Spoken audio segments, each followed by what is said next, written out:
isso, né? Esse negócio aí que ele se autoproclama anarcocapitalista. Hoje a gente vai começar por aí, né? O que é esse negócio aí de anarcocapitalismo, né? O Milei, né? Se diz anarcocapitalista. Primeiro, ele também se diz libertário. Aí boa parte da galera fala, bom, mas os libertários não era meio associado à esquerda? Outras pessoas da direita, inclusive da extrema-direita, se reivindicam libertários. O que é o ultraliberais, né? No caso, né? Ultralibertarianos, o libertariano. Eles defendem as liberdades ao máximo, nenhuma intervenção do Estado na sociedade. E que, no caso, a versão deles é que o Estado não intervém em nada, não só na economia, em outras medidas, inclusive sobre direitos de propriedade, direitos civis, e muitos, inclusive, defendem que é tudo livre mercado, exceto polícia e justiça, todos os âmbitos, os demais âmbitos, né, não deveria ter atuação do poder público. Não tem serviço público, tudo deveria ser serviço privado. O Milei defende um negócio ainda mais radicalizado, pelo menos no discurso dele, que ele se proclamava anarcocapitalista. Anarcocapitalismo é uma mistura quase que incompatível, né? Água e óleo, entre o anarquismo, se diz anarquista, pelo menos anarquista, e no ponto de vista da ausência do Estado, a não existência do Estado, o fim do Estado, com o capitalismo. Então, o que deveria, nem justiça e polícia deveria ser praticado pelo Estado. Deveria ter só o mercado e a propriedade privada atuando, né, regulando a vida em sociedade. Então, eu acho que é primeiro a gente explicar essa questão, certo? Há uma vertente da extrema-direita, né, que se diz ultraliberal e que, de fato, fala a respeito disso, se proclama nesse sentido, né? Eles são ultraliberais ou ultraliberalismo, né? Ultraliberalismo, e que fala nesse sentido de fim do Estado, mas ele combina com as coisas conservadoras, matéria de comportamento, de sexualidade, de relacionamentos íntimos. É um negócio bizarro, né? Então, e que uma maior parcela da extrema-direita mundial abraçou isso, porque diz que o Estado não deve intervir sobre a família, e que a família é o pilar. Tradicionalmente, o liberalismo é contra, né? Inclusive a favor das liberdades individuais. Ele, nesse ponto, não pode ter liberalismo nesse terreno da vida. É uma coisa deles. Essa extrema-direita mundial, que junta religião e livre mercado, inclusive patrocinado por várias grandes corporações empresariais, né, ou pelo menos donos de corporações empresariais, vem atuando aí no mundo nesse momento, certo? Os evangélicos na Argentina apoiaram o Milei, eles são muito menores que no Brasil, no caso do Brasil, são 1/3 do eleitorado, lá na Argentina é 10%, e bem menos organizado, bem com menos presença política, mas se forçaram e ajudaram a campanha dele. Ele mesmo, em vários momentos, fala o discurso bíblico, principalmente do Velho Testamento. Recebeu essa semana uma bênção de um rabino tradicionalista judeu, não dá para dizer que é ortodoxo, né, um conservador, então essa é a situação e a ideologia do Rafa. Economia é fácil. A informação traduzida para a sua linguagem. Com Almir Cesar Filho.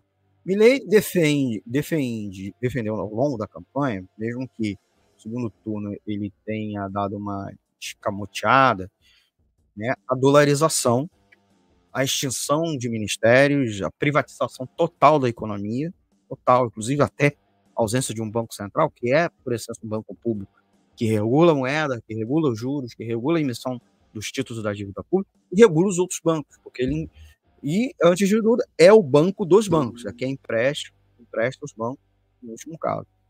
A história dos bancos centrais tem mais de 200 anos, 200, 300 anos, né? O Banco da Inglaterra como grande símbolo. O mais importante Banco Central, nós temos aí o Banco Central Europeu, mas tem o Banco Central dos Estados Unidos, o Fed, que é um pool de bancos centrais regionais criados justamente após uma grande crise econômica, crise bancária que os Estados Unidos viveu na década de 10. E foi, em alguma medida, importante depois na crise de 29, para que a crise de 1929 não fosse pior do que foi, certo? Mas, para alguns, essa galera aí ligada ao milênio, bancos centrais atrapalham. Se o público escolhe a sua moeda.